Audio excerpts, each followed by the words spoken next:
Tired of others seeing when you've read their messages on TikTok? No worries. In this video, I'll show you how to turn off the read status so you can read messages without anyone knowing. Before we start, if you're new to my channel, make sure to subscribe and turn on the notification bell so you never miss any of my new tutorials. Now, open your TikTok app and log into your account if you haven't already.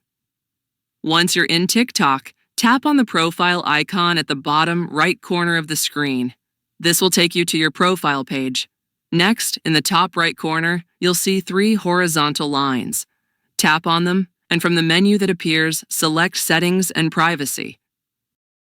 In the Settings menu, find the Privacy section and tap on it. Then, under the Interactions section, find and tap on Direct Messages. Here you'll see several options. Tap the switch next to Read Status to turn it off. Once you disable this option, other users will no longer be able to see when you've read their messages. And that's it. If you found this video helpful, give it a like, share it with your friends, and subscribe to my channel, Smart Assistant. Thanks a lot for watching, and I'll see you again very soon.